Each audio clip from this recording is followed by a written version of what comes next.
اگر کوئی صحابہ کو کافر کہتا ہے یا مرتد کہتا ہے یا فاسق کہتا ہے، سن لو، ہمارا عقیدہ ہے کہ وہ کافر ہے۔ جو صحابہ کو کافر سمجھے وہ کافر ہے، جو صحابہ کو مرتد سمجھے وہ کافر ہے، جو تمام صحابہ کرام کو فاسق سمجھے وہ کافر ہے۔ اور ہمارا یہ عقیدہ کیوں ہے؟ اس کی 3 وجہ ہے۔ پہلی وجہ، صحابہ کرام ہی قرآن اور حدیث کو ہم تک پہنچانے والے ہیں۔ ہمارے اور نبی کے بیچ میں میڈیم صحابہ کرام ہی ہیں، انہوں نے ہی قرآن ہمیں پہنچایا، انہوں نے ہی حدیث پہنچایا۔ اب اگر ہم یہ کہتے ہیں کہ صحابہ مرتد ہو گئے نعوذ باللہ، صحابہ کافر تھے نعوذ باللہ، اس کا مطلب یہ ہوا کہ ہم نے قرآن اور حدیث کے اوپر ہی سوالیہ نشان کھڑا کر دیا، کیونکہ جب ان کے اندر ہی ایمان نہیں تھا تو ہمارا قرآن اور ہماری حدیث پھر معتبر کیسے ہوگی؟ دوسری وجہ، اگر کوئی صحابہ کرام کو کافر مانتا ہے، مرتد مانتا ہے، فاسق مانتا ہے، تو اس کا مطلب کہ قرآن کی وہ تمام آیتیں جھوٹی ہیں، نعوذ باللہ غلط۔ کسی کے پیار کے نام پہ، کسی کی محبت کے نام پہ اگر کوئی مسلمان لڑکا یا لڑکی مرتد ہو جائے، اس کا مطلب کہ وہ اسلام کا دعویٰ تو کر رہا تھا مگر اس نے اسلام کو سمجھا ہی نہیں تھا۔ اسلام تو کہتے اسی بات کو ہیں کہ آپ اپنی خواہشات کو، اپنی مرضی کو اللہ کے تابع کر دیں۔ کسی کے پیار اور محبت کے نام پہ اگر آپ کا اسلام اتنا سستا تھا، اتنا حقیر تھا کہ کسی سے پیار اور محبت کے نام پہ آپ نے اسلام کو چھوڑ دیا، تو آپ نے تو اسلام کو سمجھا ہی نہیں میرے ساتھ۔ اس دنیا میں انسان کو اپنی اولاد بہت پیاری ہوتی ہے، اپنی جان سے زیادہ انسان اپنی اولاد کو چاہتا ہے۔ ایک بار اپنی جان کو خطرے میں ڈال دے گا، اپنے بچوں کو نہیں ڈالے گا۔ غور کرو میرے پیارے بھائیوں، ابراہیم علیہ السلام 70-80 سال کی عمر میں اللہ ان کو بڑھاپے کی عمر میں ایک اولاد دیتا ہے، ایک بیٹا دیتا ہے۔ بڑی دعاؤں کے بعد، مکان بھی کوئی عالی شان نہیں، میرے نبی کا کپڑا بھی کوئی عالی شان نہیں، میرے نبی کے گھر میں کوئی فرنیچر بھی نہیں۔ آپ کی زندگی تو ایسی گزری کہ اللہ کے نبی ایک چٹائی پر لیٹا کرتے تھے۔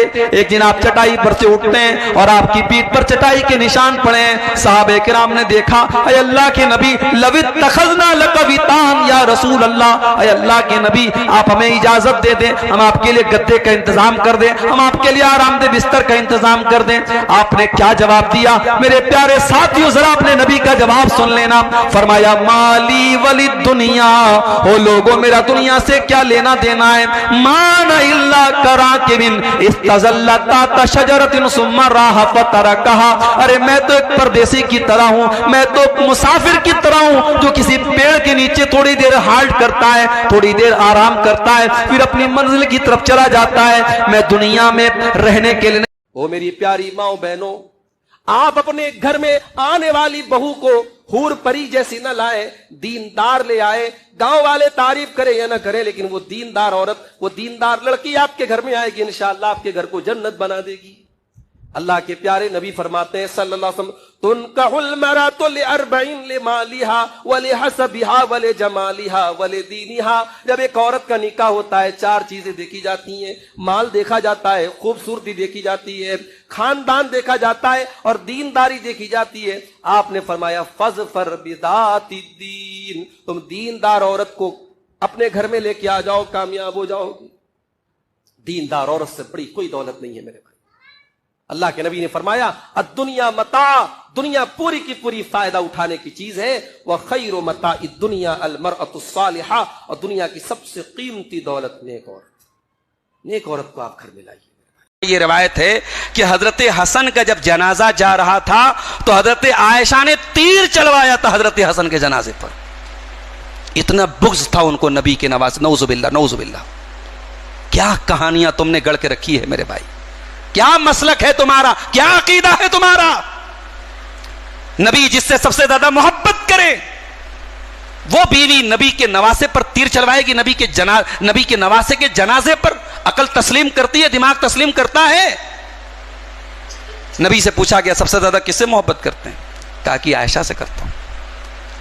عمر بن عاص نے کہا اللہ کے نبی میں مردوں کی بات کر رہا ہوں، کہا کہ عائشہ کے باپ سے کرتا ہوں۔ حضرت عائشہ پر منافقوں نے جھوٹا الزام لگایا، زنا کی تہمت لگائی۔ اللہ کے نبی پریشان ہوئے، 1 مہینے کے قریب کا ٹائم گزرا، سورہ نور کی آیتیں نازل ہوئی۔